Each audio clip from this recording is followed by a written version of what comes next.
дар шаҳраги ҷон набзи навоям ватан аст, сабзидани барги шохаҳоям ватан аст.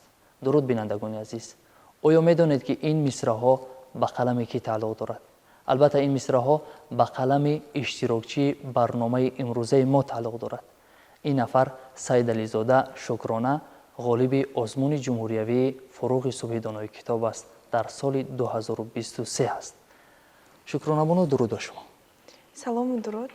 Саидализода Шукрона ҳастам, хунандаи синфи даҳи муассисаи таҳсилоти миёнаи умумии рақами 8 ноҳияи Исмоили Собунӣ, шаҳри Душанбе. аҳсан ба шумо. ғолибият дар озмуни ҷумҳуриявии Фуруғи Субҳи Донои Китоб аст дар соли 2023 муборак бошад. Ташаккур. хуб, сараввал биёед дар бораи озмуни ҷумҳуриявии Фуруғи Субҳи Донои Китоб аст дар соли 2023 суҳбат мекунем. Шукронабоно, воқеан ҳам мо шоҳиди он ҳастем ки шумо аз рӯи номинатсияи эҷоди назм дар озмун иштирок намудед ва сазовори ҷои якум гардидед. дар оғози барнома барои тамошобинони иззатманди мо метавонед як шеъри худро қироат кунед?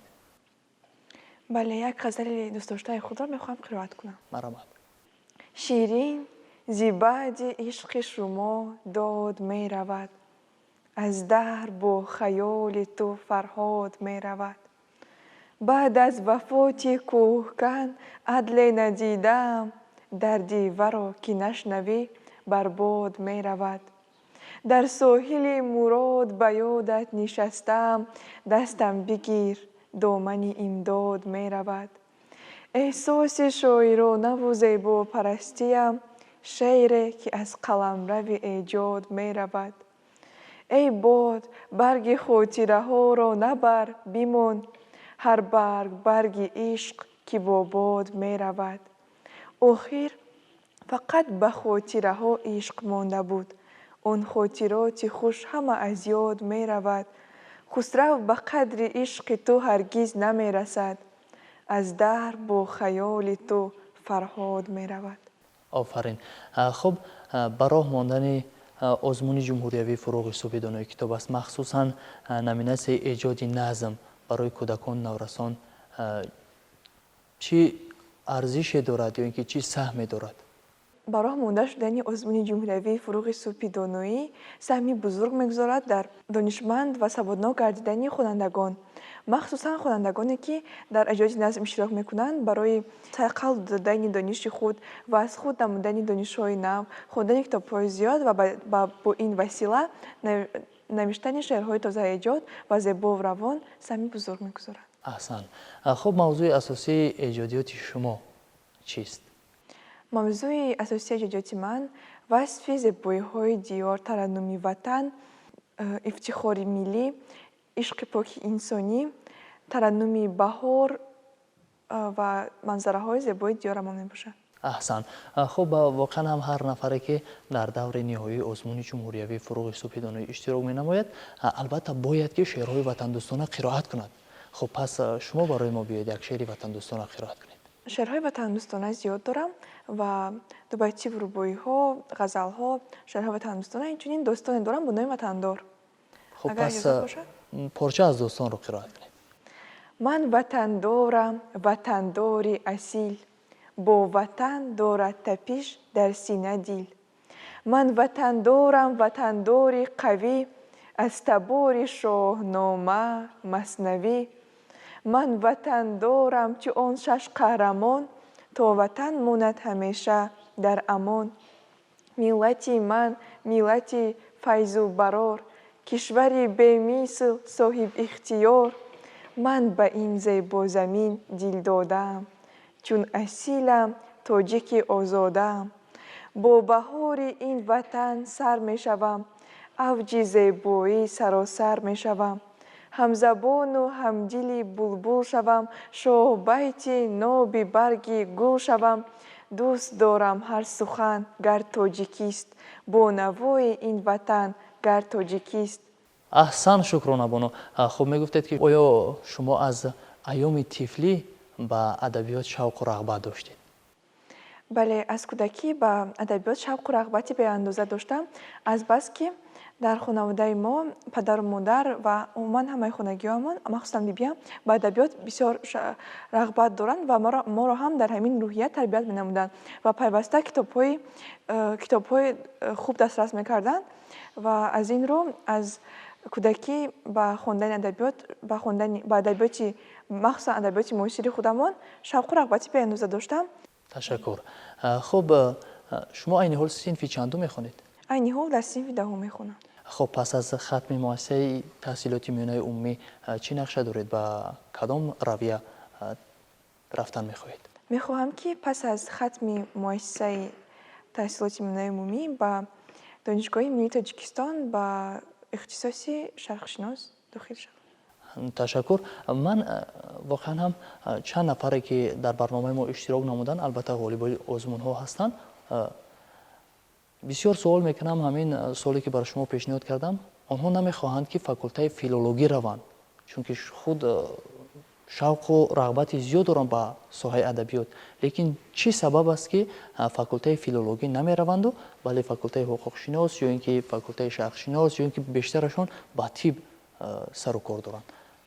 من فکر میکنم که برای یک طبیب برای یک حقوق شناس دانستن زبان و ادبیات خود خیلی خوب است و ادبیات دانستن خیلی خوب است و این هیچ ضرر ندارد که انسان بغیر از دانشی که خود دارد با دانشگاه با ادبیات نیز توجه داشته باشد و این برای تکمیل دانش‌های و بهتر کار کردن او خدمت می‌رساند. این چنین در همین در چنین دعوتی صاحب استقلال و آباد هر یک شخص فکر می‌کنم که باید از ادبیات برخوردار باشد باید که بسیار خواند. یعنی هر نفری که تاجیک است هر نفری که وطن دوست است بله هر نفری که واقعا هم ادبیات دوست و کتابخوان است باید که ادبیات پرقنوات خلق تاجیک رو مطالعه کند یعنی کتاب دوست باشد. بله. لیکن خوب می شود اگر فاکولته فیلولوژی روید و همه قدر دانشی که انداخته تا به امروز شوق و رغبت زیاد دارید همچون یک متخصصی بلند اختصاص در این ساحه کار و فعالیت خود را بارامونید. بله درست است ولی شعرنویسی برای من یک شغل است و خواندن ادبیات نیست یکی از شغل‌های دوست داشته من است و بغیر از این می‌خواهم که زبان‌های دیگر را نیز از خود نمایم. شکرانه بانو واقعا هم در اینجا ما رویخط شعرهای شما رو می‌بینیم که پیشنهاد نمودید برای دوره نهایی آزمون جمهوریوی پس من این لحظه یک بیتش را قرائت می‌کنم شما ادامه‌اش رو می‌شود. وطن به قلبی تار و حزین اوج نور میبخشی به جای غم تو نشاط و سرور میبخشی فضای توست مناسب برای خوانش ما به مهر پروری علم و شعور میبخشی زیباست که کینه و بد نیست در دل پاکت غریب گشته بیاید ز دور میبخشی به قلبی تار و حزین اوج نور میبخشی به جای غم تو نشاط و سرور میبخشی فضای صاف و بلندی پر از نشاط و امید به دل که هست ز عشق تو جور میبخشی به هر کنار سر ما بلند هست وطن برای هر نفر خود غرور میبخشی به قلب تار و حزین اوج نور میبخشی به جای غم تو نشاط و سرور میبخشی. آفرین. خب واقعا هم شکرانه هر نفری که به ایجاد عموما مشغول است یک راهنمایی دارد یک نفر اون رو شعرهای آن رو تحریر میکند خطاگی های آن رو اصلاح میکند و راه درست رو برایش نشان میدهد. خب پس شما در ایجاد نظم راهنمای خود رو کی میدونید؟ کی رو راهنمای خود میکنید؟ راهنمای من در ایجاد نظم استاد خریدین خیراندیش میباشند. استاد خریدین خیراندیش با من پیوسته یاری میدهند و در توصیه میدهند که چگونه ادبیات رو خوانم و چگونه شعرها رو ایجاد نمایم و شعرهای ما رو از نظر میگذارونند. استاد خیراندیش محفل دارند در کتابخانه ملی جمهوری تاجیکستان با نام همیشه بهار. آنها نه تنها به من بلکه به تمامی نوخلامان به همه نورسان و جوانانی که به ایجاد نظم و نثر شوق و هوس دارند یاری میرسانند و قلم آنها را و دست آنها را راست مینمایند. اینچنین با اتفاق نویسندگان همکاری داریم و مصلحت‌های استادان را به نظر میگیریم. تشکر. خب آیا شما در وصف مادرتان شعر ایجاد کرده اید؟ بله البته. بیاید این لحظه قرائت کنید.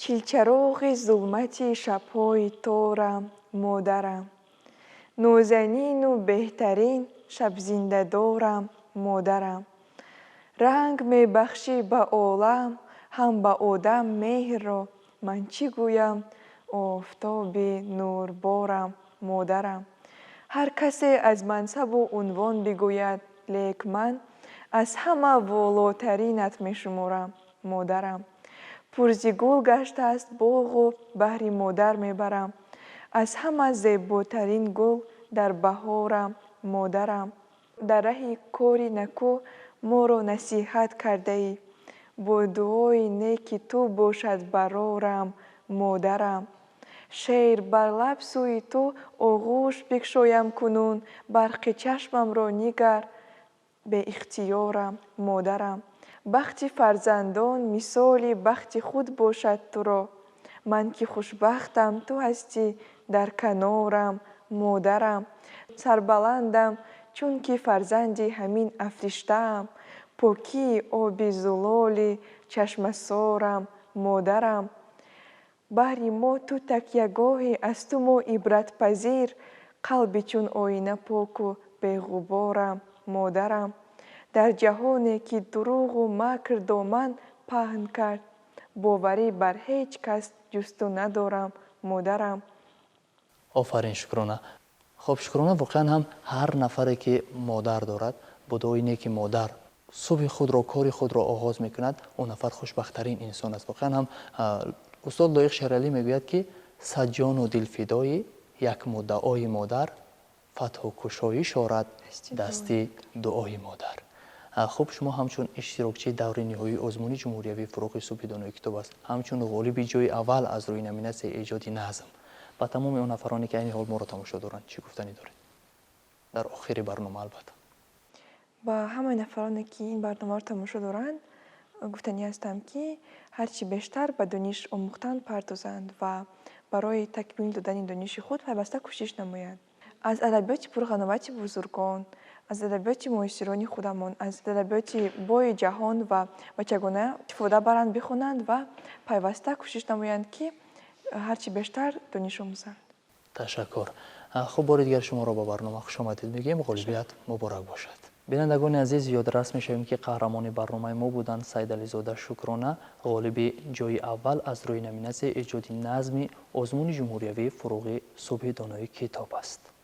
در اینجا ما میرسیم به فرجام برنامه. تا برنامه‌های دیگر تنسیت و پیروز باشید و اگر شما میخواهید که در این برنامه اشتراک نمایید پس با رقم‌های زیرین تماس گیرید 881 81 39 39.